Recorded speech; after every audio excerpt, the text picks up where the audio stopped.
All right, you guys. So I want to talk to you guys. I want to revisit the importance of this year's energy. What 24 truly means. This is going to be a year of needing to hone your communication skills. This is going to be a year of being able to recognize, discern, agree to, or refuse certain energetic agreements or energetic exchanges. This is a year of interpersonal mastery. Okay, so let's get into it. Aggressive communicators are going to struggle this year. Passive aggressive communicators are going to struggle this year. Passive communicators are going to struggle this year.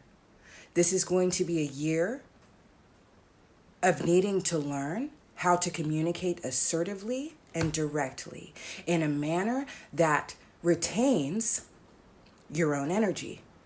And when you understand how energetic exchanges truly work, and the power of communication in establishing boundaries and retaining your own energy, you will want to master this skill. So some tips and tricks. If someone upsets you, I don't want you going and running to someone else to tell them about it and venting. No.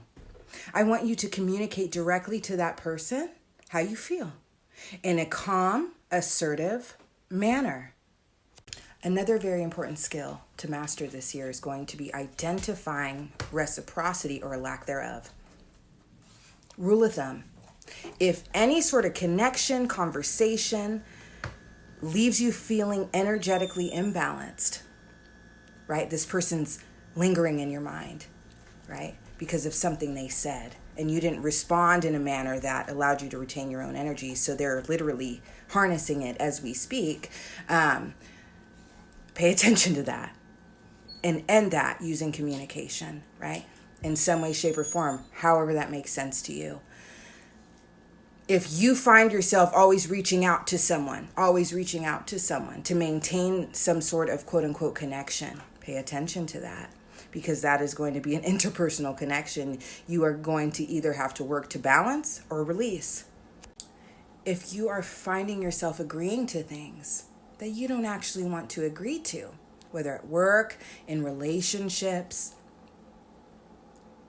just in general, task-oriented things in general, and you're not comfortable saying no, that is going to be a problem this year. You need to become comfortable saying no. Establishing a boundary, maintaining and retaining your own energy, unless it is a situation you agree to. Because it's very important to understand the metaphysics behind things, you guys. A lack of a refusal in the eyes of spirit is an agreement. It's really that simple, and we wonder why things continue, and you act like, I don't want this. What do you mean? You're agreeing to it. You didn't say no. Energetic exchanges, engaging in things, that's agreement enough. Continuing conversations with someone you don't like, that's agreement enough. Not refusing to take on additional responsibilities at work without a raise, that's agreement enough. Answering text messages or calls from the narcissist that is draining you, that's agreement enough. Start being mindful. Staying in an abusive relationship because you're afraid to leave, that's agreement enough.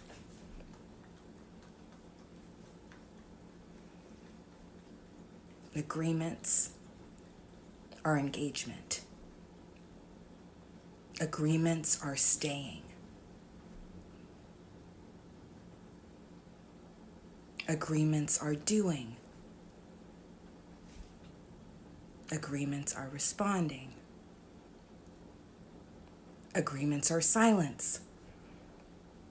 Watching something happen you don't agree with and saying nothing is an agreement. So we need to start understanding the power of our engagement, the power of our presence, the power of our silence.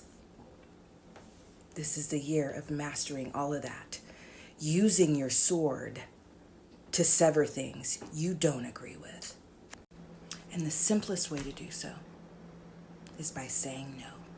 And there is a delicate art to this as well, right? As far as wanting to stand up for your friends or your loved ones or just people in general who are not capable yet of saying no themselves.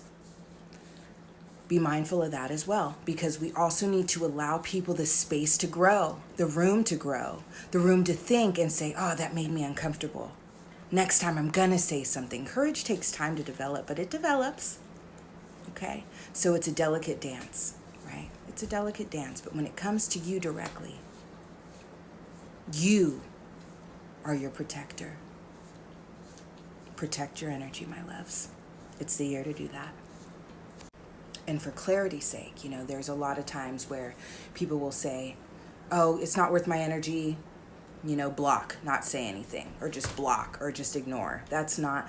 Assertive communication is always more powerful than a block, an ignore, or silence. Why? Because assertive communication is powerful. It is speaking truth with strength, with calmness, with clarity. And it simultaneously creates an energetic boundary that protects your own energy. It's very powerful. That's why it is considered the holy grail of communication. That's why most people cannot do it, because it takes strength and it takes courage and it takes calmness. Let me give you an example. Let's practice together. Let's say someone's yelling at you, using profanity, cussing you out, yelling at you, berating you, and all of these things. You could block them. You could ignore it. You could walk away. But what would be even more powerful is a response like this. It's very unfortunate that you feel that way about me, but I don't engage in this kind of a conversation.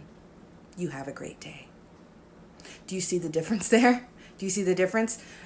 They didn't get any aggression from me.